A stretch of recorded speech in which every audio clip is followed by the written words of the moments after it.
నమస్తే. వృషభ రాశి గురించి చూసుకుంటే మనం 2026లో రాశి ఫలాలు ఎలా ఉన్నాయో తెలుసుకుందాం.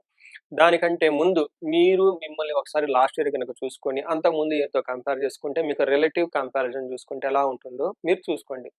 ఖచ్చితంగా 2024తో కంపేర్ చేస్తే 2025 ఖచ్చితంగా బాగుండాలి ఈ రాశి వాళ్ళకి. అదే విధంగా 2025తో కంపేర్ చేస్తే 26 కూడా రిలేటివ్‌గా చూస్తే చాలా బాగుంటుంది ఈ రాశి వాళ్ళకి. ఎందుకంటే వృషభ రాశి వాళ్ళకి ఒక బెస్ట్ టైమ్‌లో ఉన్నారు. నా క్లయింట్స్ చాలా మంది నేను అదే చెప్తున్నాను. ఇన్ కేస్ ఎవరికైనా గనక సరిగా లేదు, నేను చెప్పిన దానికి అపోజిట్‌గా ఉంది, రివర్స్‌లో ఉంది అనుకుంటే ఒక్కసారి ఖచ్చితంగా మీ హారోస్కోప్ చెక్ చేపించుకోండి. విషయం తెలుస్తుంది మీకు. ఎందుకు ఎళ్ళట్లేదు, ఎందుకు పాజిటివ్‌గా లేదు అనేది. ఈ సంవత్సరం కూడాను వృషభ రాశి వాళ్ళని టాప్ లిస్ట్‌లో అంటే బాగున్న 12 రాసుల్లో లిస్ట్‌లో వృషభ రాశి ఖచ్చితంగా ఉందండి. ఈ రాశి వాళ్ళకి అన్ని విధాలుగా బాగుంది. ఎన్ని విధాలుగా అంటే అన్ని విధాల. జీవితంలో ఎన్ని విధాలుగా ఉండాలో అన్ని విధాలా చాలా బాగుంది. ఇంత మంచి టైం మళ్ళా వృషభ రాశి వాళ్ళకి రాదు.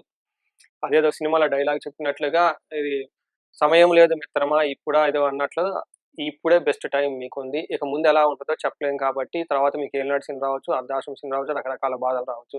బట్ 2025 చాలా బాగుంది. అలానే 2026 కూడాను చాలా ఖచ్చితంగా చాలా చాలా బాగుంటుంది ఈ రాశి వాళ్ళకి. ఎలా? ఎందుకు? అనేది మనం చూద్దాం. ఫస్ట్ ఇందులో ఉన్న నక్షత్రాలు చూస్తే కృతిక 2, 3, 4 పాదాలు, రోహిణి 1, 2, 3, 4 పాదాలు, మృగశిర 1, 2 పాదాలంతా మనకు వృషభ రాశిలో ఉంటారు. పేరు బలం ప్రకారం చూసుకుంటే వీళ్ళకి ఈ, ఉ, ఓ, ఏ, వా, వి, వు, అన్న లెటర్స్ అంతా కూడా ఇందులో ఉంటారు. మీ పేరు గనక ఫస్ట్ లెటర్ అంటే అందరూ పిలిసే మోస్ట్ పాపులర్ అయిన పేరులో లెటర్స్ ఇవి గనక ఉంటే అది మీది వృషభ రాశి అవుతుంది పేరు బలం ప్రకారం. ఇన్ కేస్ మీకు జన్మ నక్షత్రం తెలుసు అనుకుంటే జన్మ నక్షత్రాన్ని ఫాలో అవ్వండి. ఈ 2026లో ప్రతి ఒక్కళ్ళకి కొత్తగా అవకాశాలు రావటం, కొత్త ప్రాజెక్టులు స్టార్ట్ చేయటము, ఉన్నతంగా ఎదగడానికి కావాల్సిన అపార్చునిటీస్ చాలా మందికొచ్చే అవకాశం ఉంటుంది. అందులోను వృషభ రాశి వారికి ఇంకా చాలా చాలా ఎక్కువ అవకాశాలొచ్చే అవకాశం ఇంకా ఇంకా చాలా ఉంది. ఈ ఇయర్ మొత్తం మీరు చూసుకుంటే ఒకే ఒక గ్రహం మారుతుంది. మన 4 ముఖ్యమైన గ్రహాలు చూసుకుంటే శని, గురు, రాహు, కేతువుల్లో గురువు మాత్రం జూన్ 2వ తారీఖున మారుతూ ఉన్నారు. మిగతా గ్రహాల్లో పెద్ద చేంజెస్ ఆహ్, తేడా అయితే ఏముండదు. అందుకనే 2025 రిజల్ట్స్ ఎంతలా ఉన్నాయో అదే విధంగా ఆల్‌మోస్ట్ మీకు రిజల్ట్స్ ఇంకా బాగుండే అవకాశం ఎక్కువుంటుంది ఈ రాశి వాళ్ళకి. మనకి లఘు గోచారం, సూక్ష్మ గోచారం కాన్సెప్ట్ ప్రకారం గనక చూసుకుంటే, వీళ్ళకి 11వ స్థానంలో శని ఉన్నాడు. శని విశేషమైన యోగ్యతనిస్తూ ధన ప్రవాహాన్ని తీసుకొని వస్తూ ఉన్నారు. ఫస్ట్ 6 మంత్స్ అగైన్ గురువు ధన ప్రవాహాన్ని తీసుకొచ్చి ధనం మీకు బాగా ఉపయోగపడే విధంగా మనీ ఫ్లో ఉండే అవకాశం చాలా ఎక్కువుంటుంది. నెక్స్ట్ రాహు ఉండటం వల్ల 10థ్ హౌస్‌లో ప్రొఫెషనల్ మ్యాటర్స్‌లో కొంచెం ఇబ్బందికరంగా ఉంటుంది. ఆర్గ్యుమెంట్స్ ఉండే అవకాశం ఎక్కువుంటుంది. ఫైనల్‌గా నాలుగో ఇంట్లో కేతు ఉండటంతోటి ఇంటికి సంబంధించిన వ్యవహారాల్లో కొంచెం స్ట్రెస్‌గా ఉండే అవకాశం ఎక్కువగా ఉంటుంది. తల్లికి అనారోగ్యం ఉండే అవకాశం, బంధువులతో గొడవలు ఉండే అవకాశం ఎక్కువుంటుంది.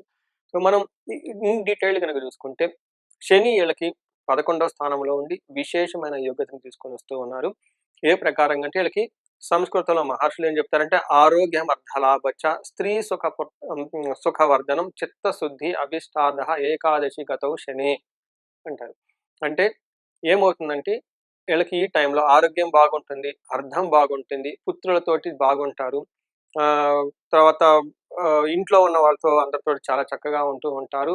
ఈళ్ళ ఇంట్యూషన్ చాలా స్ట్రాంగ్‌గా ఉండేసి, అనుకున్న పనులు అనుకున్న విధంగా చక్కగా సాధించుకొని ముందుకెళ్ళిపోయే ఒక మనస్తత్వం, వాతావరణం ఈళ్ళ చుట్టూ ఉంటుంది. అయితే ఈళ్ళకి ట్రాన్స్‌ఫర్స్ అయ్యే అవకాశము ఎక్కువగా కనిపిస్తూ ఉంటుంది. ఒక పొజిషన్ నుంచి ఇంకో పొజిషన్‌కెళ్ళే అవకాశం ఎక్కువుంటుంది. తర్వాత గురువు ఈళ్ళకి ఎలా శని అయితే యోగ్యతనిస్తూ చక్కగా ఉన్నాడో, అదే విధంగా గురువు కూడాను ఈళ్ళకి చాలా యోగ్యతను తీసుకొనొస్తూ ఉన్నారు. గురువు ఈళ్ళకి రెండో ఇంట్లో ఉండటంతోటి వచ్చే జూన్ వరకు చాలా సపోర్టివ్‌గా ఉంటుంది. ఎలా ఉంటుందంటే, మనకి సంస్కృతంలో మహర్షులు ఏం చెప్తారంటే, మనస్సౌఖ్యం, యశోవృద్ధి, సౌభాగ్యం, ధనాగమనః, ధన వ్యయం, ధర్మ వ్యయం, మనస్సౌఖ్యం ద్వితీయ స్థానకే గురువు అని చెప్తారు. అంటే రెండో స్థానంలో గురువు ఉంటే ఏమవుతుందంట, మనసు చాలా సౌఖ్యంగా ఉంటుంది. వంశ వృద్ధి జరుగుతూ ఉంటుంది. పిల్లలు లేని వాళ్ళకి పిల్లలు పుట్టే అవకాశం ఎక్కువగా ఉంటుంది. సౌభాగ్యం పెళ్లి కాని వాళ్ళకి పెళ్ళయ్యే అవకాశం ఎక్కువగా ఉంటుంది. ధనం విపరీతంగా వచ్చే అవకాశం ఉంటుంది. ధర్మ వ్యయం ఈ టైంలో మంచి మంచి కార్యక్రమాల గురించి డబ్బును విపరీతంగా ఖర్చు పెట్టే అవకాశం ఎక్కువగా ఉంటుంది. అయితే ఈళ్ళకి జాబ్ విషయంలో కొంచెం స్ట్రెస్ గురువు తీసుకొచ్చే అవకాశం చాలా ఎక్కువగా ఉంది. అయితే ఇక్కడ ఏమవుతుందంటే మనకి రెండోది జూన్ తర్వాత గురువు మారటంతోటి ఇప్పుడు మారే గురువు మీకు అంత యోగ్యతనివ్వకపోవచ్చు. మిక్స్డ్ రిజల్ట్ ఇచ్చే అవకాశం ఉంటుంది. ఈ టైంలో అతి క్లేశం, బంధు వైరం, దారిద్ర్య దేహపెడన, ఉద్యోగ భంగం, కలహం తృతీయ స్థానకే గురువు అంటారు. గురువు మారటంతో మీకు కొన్ని ఇబ్బందులొచ్చే అవకాశం ఎక్కువగా ఉంటుంది. ఒకటి, ఉద్యోగంలో ప్రాబ్లమ్ వచ్చే అవకాశం ఎక్కువగా ఉంటుంది. గొడవలయ్యే అవకాశం ఎక్కువగా ఉంటుంది. ధనానికి అంతకుముందున్నంత ఫ్లో అయితే ఉండదు.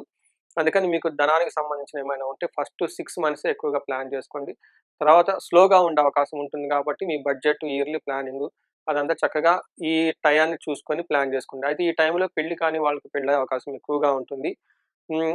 ఓవరాల్‌గా గనుక చూసుకుంటే గురువు ఫస్ట్ 6 మంత్స్ చాలా చక్కటి యోగ్యతనిస్తూ, తర్వాత మిక్స్డ్ రిజల్ట్ ఇచ్చే అవకాశం ఉంటుంది. నెక్స్ట్ మీకు 10వ స్థానంలో రాహు ఉన్నారండి. సాఫ్ట్‌వేర్ వాళ్ళు, ఫారిన్‌లో సెటిల్ అయిన వాళ్ళకి చాలా చాలా లక్ అని చెప్పుకోవాలి. ఈ టైంలో ఓవరాల్‌గా రాహు ఇచ్చే ఫలితాలను గనుక చూసుకుంటే చాలా బాగుంటుంది ప్రొఫెషనల్ మ్యాటర్స్‌లో. మనకు మహర్షులు ఏం చెప్తారంటే, మనఃసౌఖ్యం, సదా ఆనందం, అభీష్ట సిద్ధి, సుఖభోజనం, కర్మ సిద్ధి. పుష్టిం దశమ స్థానగే ఫణి అంటారు. అంటే ఈ టైంలో ఈళ్ళు పుష్టిగా ఉంటారు. తర్వాత మనసంతా సౌఖ్యంగా ఉంటుంది. ఎప్పుడు ఆనందంగా ఉంటారు. అభీష్ట సిద్ధి అనుకున్న పనులన్నీ అనుకున్న విధంగా జరుగుతూ ఉంటాయి. సుఖ భోజనం మంచి భోజనం చేస్తూ ఉంటారు. కర్మ సిద్ధి చేసిన పనులన్నీ చక్కగా పర్టిక్యులర్‌గా ప్రొఫెషనల్ మ్యాటర్స్‌లో చాలా చక్కగా రాణిస్తారు. సాఫ్ట్‌వేర్ వాళ్ళు ఎవరైనా కానివ్వండి, ఫారిన్ రిలేటెడ్ వాళ్ళున్నా, పాలిటిక్స్‌లో ఉన్నా, ఎక్కడ ఎలా ఉన్నా కానీ ఈ రాశి వాళ్ళకి అన్ని విధాలుగా చాలా బాగుందని చెప్తే అది బెస్ట్ రాశిలో ఇదొక రాశి. 2025లో అదే మాట చెప్పాను. 2026లో కూడా అదే చెప్తాను. బెస్ట్‌గా ఉన్నది. ఈ టయాన్ని మీ రాశి వాళ్ళు చక్కగా సద్వినియోగం చేసుకొని 10 అంతలు ముందుకెళ్ళాలని చెప్పేసి నేను కోరుకుంటున్నాను. నెక్స్ట్ మనకి అంగగోచారం, సూక్ష్మ గోచారం అని ఒక కాన్సెప్ట్ ఉంది. దీని ప్రకారం నక్షత్రం వైస్ ఎలా ఉంటుంది రిజల్ట్ కూడా మనం తెలుసుకోవచ్చు. అందులో కృతిక, రోహిణి, మృగశిర 3 నక్షత్రాలు ఇందులో ఉంటాయి. ఫస్ట్ రోహిణి, కృతిక, రోహిణి, మృగశిర 3 నక్షత్రాలు గనుక చూసుకుంటే, కృతికా నక్షత్రం వాళ్ళకి సంపదలొచ్చే అవకాశం, ఐశ్వర్యం వచ్చే అవకాశం, ధనం వచ్చే అవకాశం, సర్వజన పూజ్యం అందరి నుంచి రెస్పెక్ట్, గౌరవం వచ్చే అవకాశం ఎక్కువగా ఉంటుంది. ఒక బెస్ట్‌గా ఉన్న నక్షత్రం కృతికా నక్షత్రం. అలాగని రోహిణి నక్షత్రం వాళ్ళకి సంపదలొచ్చే అవకాశం ఎక్కువుంటుంది. ప్రమోషన్స్ వచ్చే అవకాశం ఎక్కువగా ఉంటుంది. ధన ప్రాప్తి, సర్వజన పూజ్యము, హెల్త్ కాంప్లికేషన్స్ అనేవైతే ఏముండవు చక్కగా ఉంటుంది. అగైన్ రోహిణి నక్షత్రం వాళ్ళకి ది బెస్ట్‌గా ఉంటుంది. మృగశిర నక్షత్రం వాళ్ళకి రాజ్యలాభము, సంపదలు, పరవాసం అంటే ఈళ్ళకి ట్రాన్స్‌ఫర్స్ అయ్యే అవకాశం ఎక్కువగా ఉంటుంది. ఉన్న ప్లేస్ నుంచి దూరంగా ఎళ్ళే అవకాశం ఎక్కువ ఉంటుంది. ఫారిన్‌లో ఉన్న వాళ్ళకి చాలా అనుకూలంగా ఉంటుంది. హెల్త్ చాలా రోబస్ట్ చక్కగా ఉంటుంది. సర్వజన పూజ్యము అందరి నుంచి చక్కగా గౌరవము, మన్ననలు పొందుతూ విశేషంగా ఆదరిస్తూ ఒక గొప్ప టయాన్నయితే ఈ 3 నక్షత్రాలు కృతిక, రోహిణి, మృగశిర నక్షత్రం వాళ్ళు ఎంజాయ్ చేసే అవకాశం, అనుభవించే అవకాశం ఈ సంవత్సరం వీళ్ళకి చాలా ఉంటుంది. ఈ రాశి వాళ్ళకి ఒక రకంగా చెప్పాలంటే ఎలాంటి రెమెడీస్ అవసరం లేదు. మీరు చక్కగా బాగుంటాయి. ఇన్ కేస్ ఎవరికైనా గనక ట్రబుల్స్ ఫేస్ చేస్తూ ఉంటే, ఫస్ట్ ప్రయారిటీ మీ జాతకాన్ని చూపించుకోండి. ఎందుకంటే మీకు తెలవకుండా ఇంకా కొన్ని దోషాలుంటాయి. కాలసర్ప దోషం, పితృశాపాలు, వేరే దోషాలు ఉండి, అవి ఏమైనా ఉండి మీకు ఇబ్బంది పెడుతున్నాయేమో చూసుకోవాలి. మీ ఏజ్ గనక 35-45 ఉంటే ఇలాంటి ప్రాబ్లమ్స్ సడెన్‌గా మీకు డీగ్రోత్ లైఫ్‌లో ఎక్కడ స్ట్రక్ అయ్యారు అంటే కారణం ఇవి మీకు ఉన్న కర్మలు పూర్వజన్మ నుంచి వచ్చిన కర్మల్ని మీరు క్లియర్ చేసుకోవడానికి నేచర్ మీకో సిగ్నల్ ఇస్తుంది. అందుకని ఒక్క నిమిషం బ్రేక్ తీసుకొని, ఈ వీడియో చూసిన తర్వాత కన్సల్టేషన్ తీసుకోండి. హారోస్కోప్ థరోగా చెక్ చేపించుకోండి. ఎందుకంటే 35, 40 ఇయర్స్‌కి మీకు ఆల్రెడీ కెరియర్‌లో ఒక గ్రోత్, ఒక స్టెప్‌కి లైఫ్‌లో ఎళ్ళుంటారు. అలానే ఈ టైంలో మీకు మ్యారేజ్, పిల్లలు, భార్య లేదంటే స్పౌస్, తల్లిదండ్రులు, తర్వాత ఆఫీస్‌లో కొలీగ్స్ మంచి సపోర్ట్ వచ్చే టైం. సడెన్‌గా ఆలోచించండి. ఎంత కష్టపడి పైకొచ్చిన వాళ్ళు ఇప్పుడు మీకు స్టాగ్నేటెడ్ ఎందుకుంటుంది? లేదంటే డీగ్రోత్ ఎందుకుంటుంది? లేదంటే ఉన్నట్టుండి ఎందుకు ఆగిపోయినట్టు ఉంటుంది? జనరల్‌గా ఇది మనకి మిడ్ లైఫ్ క్రైసిస్ అని చెప్తూ ఉంటారు. బట్ మన జ్యోతిష శాస్త్రం ప్రకారం చూసుకుంటే వీళ్ళకి శాపాలు. పూర్వజన్మలో చేయాల్సిన పెండింగ్ వర్క్స్ మీరు చేయకుండా ఆగిపోయి ఉంటే, ఇవి మీకు ఆబ్‌స్టికల్స్‌గా మారి గ్రోత్‌ని ఇబ్బంది పెట్టే విధంగా ఉంటుంది. సో, జనరల్‌గా ఈ రాశి వాళ్ళు బాగుంది. బట్ ఎక్కడైనా బాగలేదంటే ఇదన్నీ ఉన్నాయి. ఒకసారి క్రాస్ చెక్ చేపించుకొని తగిన పరిహారాలు చేపించుకుంటే లైఫ్ పదింతలు ముందుకెళ్ళే ఒక బెస్ట్ టైమ్‌లో మీరున్నారండి. ఈ రాశి వాళ్ళకి 2026లో అద్భుతాలు జరగాలి, ఉన్నతంగా ఎదగాలని చెప్పేసి నేను కోరుకుంటున్నాను. మీ అందరికీ అష్టైశ్వర్యాలు, భోగభాగ్యాలు కలగాలని చెప్పేసి నేను ఆశిస్తున్నాను. నమస్తే.